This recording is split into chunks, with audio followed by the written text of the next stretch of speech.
Hola, ¿qué tal? Vamos por nuestra quinta semana del segundo trimestre de biología. Vamos a comenzar con un video. Pon mucha atención.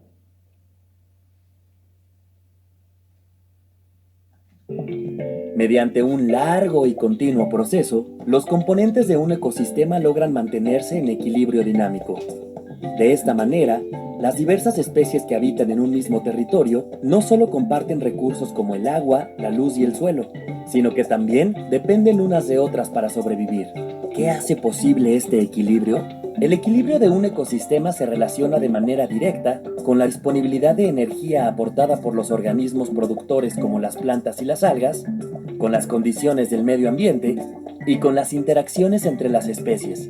Por ello, cuando alguno de estos elementos se altera o se modifica, el ecosistema pierde su estabilidad. Por ejemplo, cuando se eliminan las plantas de una selva o bosque, la energía deja de fluir por la cadena o red alimentaria, de la misma manera que cuando aumentan o disminuyen las especies. En este contexto, resulta relevante la relación depredador-presa. Veamos cómo se establece. En los ecosistemas existen varios factores que controlan la abundancia de las especies y regulan sus poblaciones. Entre dichos factores encontramos la relación depredador-presa, gracias a la cual las poblaciones varían en equilibrio dinámico. La relación depredador-presa depende, a su vez, de elementos como la fecundidad, el número de crías por camada, las estrategias que emplean los depredadores para cazar a sus presas y las estrategias que emplean las presas para evitar ser cazadas por los depredadores.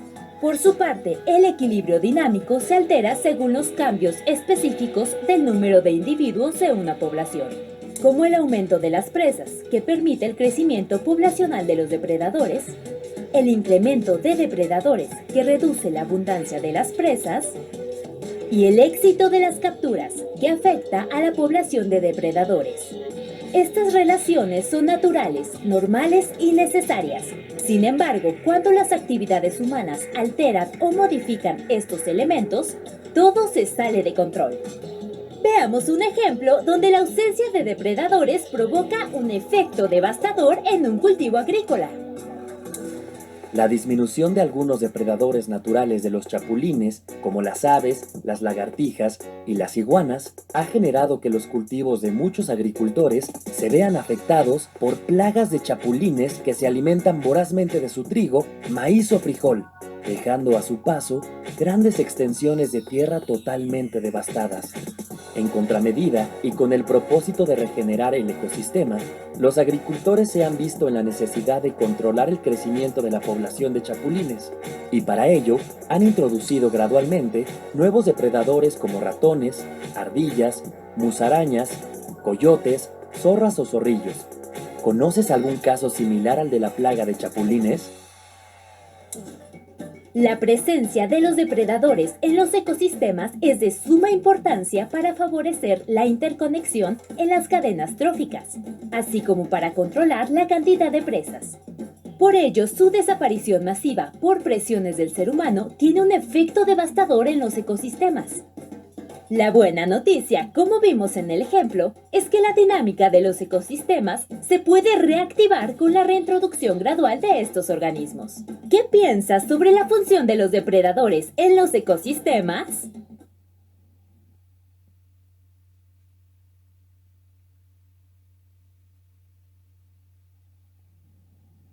Ok, pues nuestro tema es interacciones presa y depredador en equilibrio. Recordemos que la clase anterior ya habíamos hablado sobre algunos conceptos, incluso vimos algún video también sobre presa y depredador. Vamos a comenzar con los siguientes conceptos para ir aclarando nuestras ideas. Biotopo. Ya habíamos hablado de este concepto.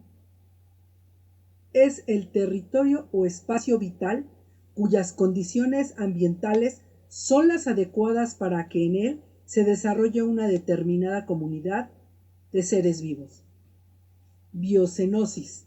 conjunto de organismos de especies diversas, vegetales o animales, que viven y se reproducen en un determinado biotopo. Cadena trófica, sucesión de relaciones entre los organismos vivos que se nutren unos de otros en un orden determinado y que representa el flujo de energía y materia que atraviesa el ecosistema. Consumidor, organismo que no puede sintetizar los nutrientes que necesita y los obtiene alimentándose de productores, o de otros consumidores. Consume materia orgánica ya producida por otro ser vivo. Son heterótrofos. Descomponedores, aquellos seres vivos que hacen que un organismo se corrompa o entre en estado de putrefacción. Depredador o predador, caza a una presa para subsistir. Un animal puede ser depredador de varias especies diferentes y a su vez ser presa de otras. Presa es una especie animal que puede ser cazada o atrapada de alguna manera por otra. Población.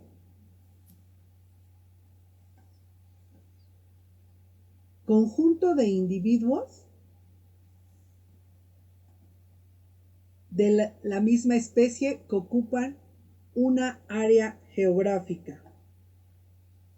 Productor, organismo que utiliza energía solar, como las plantas verdes, o energía química, algunas bacterias, para fabricar compuestos orgánicos que necesita como nutrientes, a partir de compuestos orgánicos más simples que obtienen de su entorno.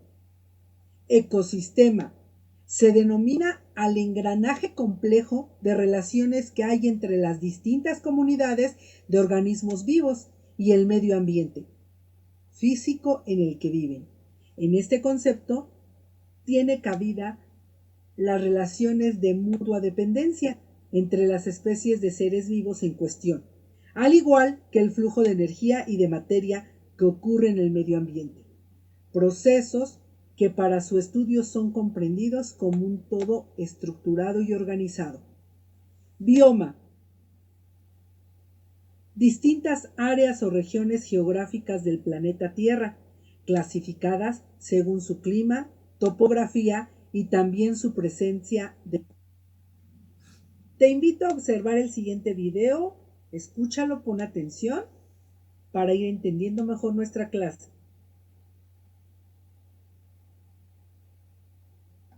La pantera onca, mejor conocida como jaguar mexicano, se distribuye en México desde las selvas tropicales del sureste hasta el río Bravo y la Sierra Madre Occidental.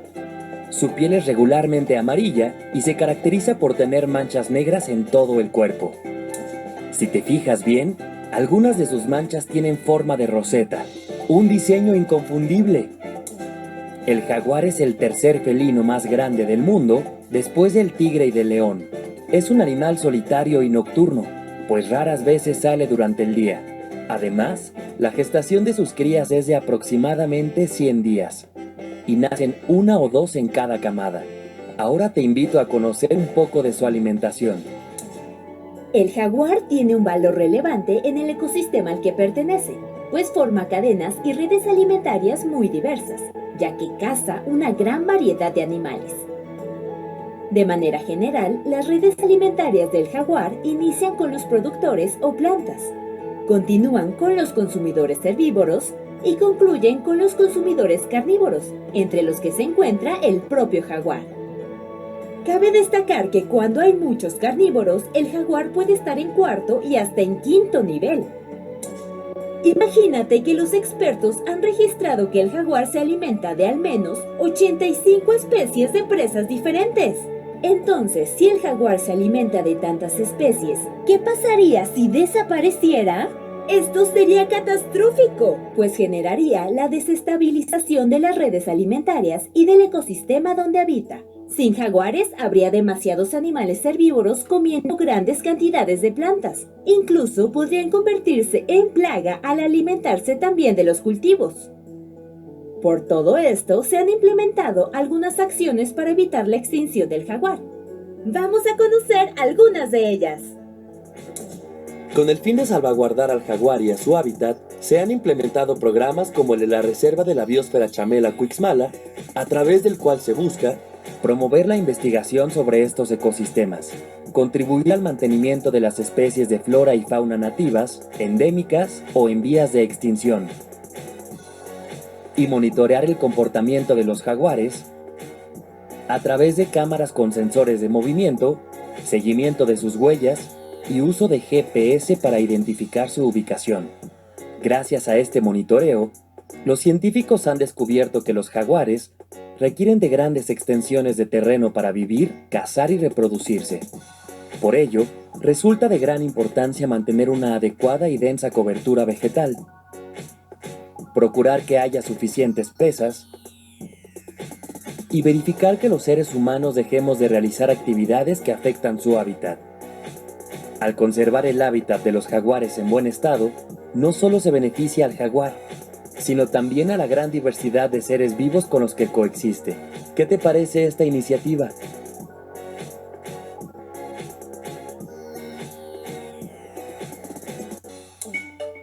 Como hemos visto, el ser humano puede salvar al jaguar mexicano y a las diversas cadenas y redes alimentarias. Ejemplo de ello son las acciones que se realizan en la Reserva de la Biosfera Chamela-Cuixmala, pues se investiga a esta especie y se establecen medidas para protegerla e incrementar su población. Y por si eso fuera poco, también se generan alternativas para mejorar el equilibrio de la vida en la selva seca de Chamela. ¿Qué otras acciones consideras que podemos emprender para proteger al jaguar?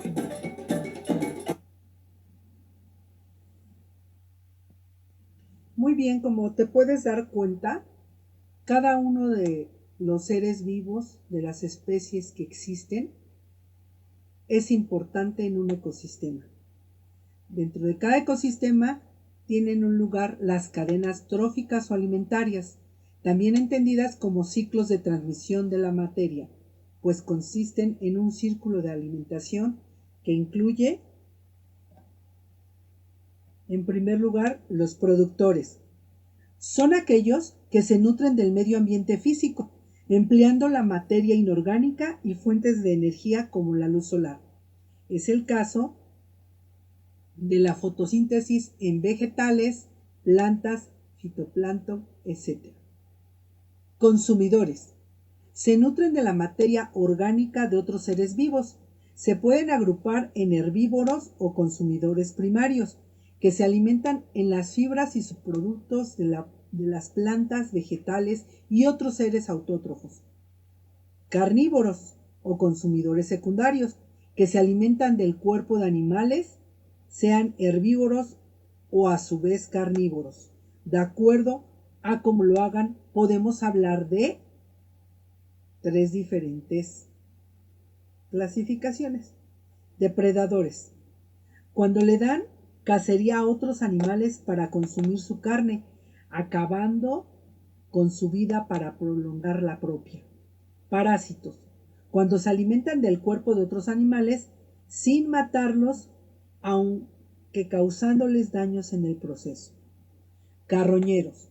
Cuando se alimentan de los restos de la cacería que abandonan los depredadores. Consumidores primarios. Los consumidores primarios son los herbívoros y otros seres que se alimentan de productores o directamente de sus derivados, semillas, frutos, etc., como lo son las jirafas, los conejos, las ardillas, las orugas, las vacas, los rinocerontes, las cabras, las aves herbívoras y el zooplancton. Todos ellos son consumidores primarios.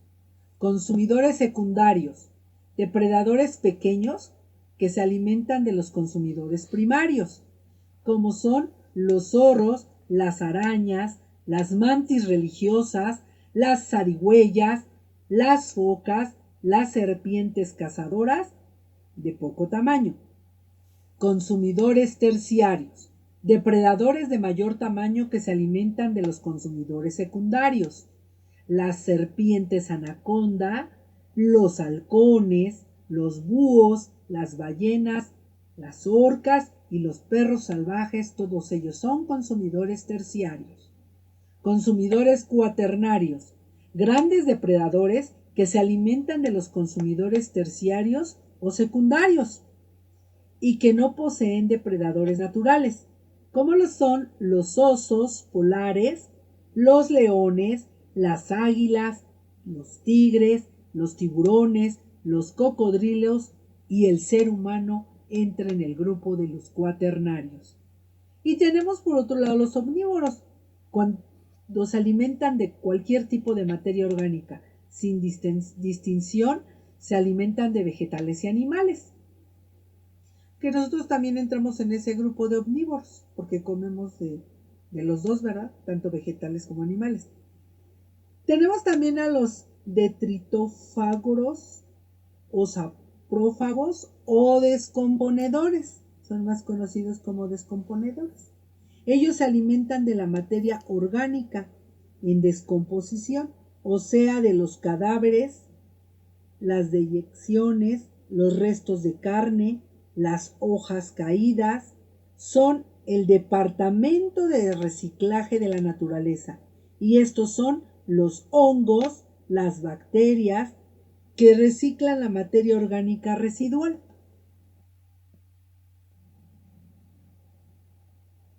Y aquí les puse unas fotografías de los consumidores primarios que sirven de presa al primer nivel de depredadores. Los consumidores secundarios son considerados los pequeños carnívoros. Los consumidores terciarios tienen una dieta estrictamente carnívora y los consumidores cuaternarios ocupan la posición final de las pirámides tróficas. A continuación, te presento el siguiente video para que tengas una idea más clara de lo que estamos viendo en este tema. Una cadena alimentaria es una representación que muestra una secuencia lineal de organismos, donde se transfiere la energía y los nutrientes cuando un organismo se come a otro. Toda cadena alimentaria está formada por autótrofos y heterótrofos. Los organismos autótrofos, como las plantas o las algas, producen su propio alimento a partir de la energía del sol. ¿Te imaginas? Veamos cómo lo hacen. Durante la fotosíntesis, la energía del sol que llega a las plantas transforma el dióxido de carbono, agua y minerales en azúcares, que son el alimento de la planta, y en oxígeno, que es liberado al aire. Las plantas o productores son la base de todos los ecosistemas del planeta, y la energía que obtienen de la luz sostiene a los demás organismos del ecosistema. Los organismos heterótrofos se alimentan de otros organismos o de sus productos, como los animales y los seres humanos. En las cadenas alimentarias, los heterótrofos también son llamados consumidores y existen diferentes tipos. Los herbívoros que comen plantas, como los escarabajos, los peces y los monos. Los carnívoros que se alimentan de carne, como los caimanes, las víboras y los búhos. Y los hongos, bacterias y otros microorganismos que se alimentan de los desechos y que además incorporan los residuos a la tierra. Ahora que ya conoces cómo se forma una cadena alimentaria, acompáñame a ver algunos ejemplos en diferentes ecosistemas. En general, las cadenas alimentarias tienen los mismos elementos, aunque su tamaño y los tipos de organismos que albergan puede variar. Por ejemplo, esta cadena alimentaria se presenta en la selva. Esta es en un desierto. Esta en el bosque. Y esta en el mar. En todo ecosistema coexisten diversas cadenas alimentarias que, como anotamos antes, en conjunto permiten formar amplias redes. Vamos a conocer un poco sobre las redes alimentarias. La red alimentaria es una forma gráfica de mostrar todas las interacciones asociadas a la alimentación entre los diferentes organismos de un ecosistema. De hecho, las redes se utilizan porque en la vida real, las cadenas alimentarias no son tan sencillas debido a que a veces un organismo puede comer diferentes presas o ser consumido por varios depredadores y participar en distintos niveles, incluso en diferentes cadenas alimentarias. Para que lo comprendamos mejor, veamos el caso de una joven que come una carne con ensalada de lechuga. No es broma. En este caso, el pasto que come la vaca y las plantas de lechuga son autótrofos. La persona que come la lechuga y la vaca que come el pasto son herbívoros, y cuando la persona come la carne, es un carnívoro. Una forma de representar este ejemplo es con dos cadenas alimentarias. Sin embargo, considerando que el ser humano participa en diferentes niveles y cadenas alimentarias, es más adecuado construir una red alimentaria. Como hemos visto, las cadenas alimentarias muestran de manera lineal cómo se alimentan los organismos, mientras que las redes alimentarias son un conjunto de cadenas alimentarias interconectadas, que expresan las relaciones posibles que se dan entre los organismos de un ecosistema. Ambas están constituidas por organismos productores y diferentes tipos de organismos consumidores. Esta es una red alimentaria de un pastizal. ¿Qué animal herbívoro pondrías en el lugar que está vacío? ¿Te doy una pista? Este animal come pasto y es alimento de zorros y búhos. Pues muy bien, hemos terminado la clase del día de hoy. Te doy las gracias. Espero que esta clase libere tus dudas, que puedas responder muy bien tu tarea. Nos vemos en el siguiente tema. Se despide de ti tu Miss Pili y te sugiero te suscribas a mi canal. Dale like. Nos vemos. Hasta pronto. Bye bye. Suerte.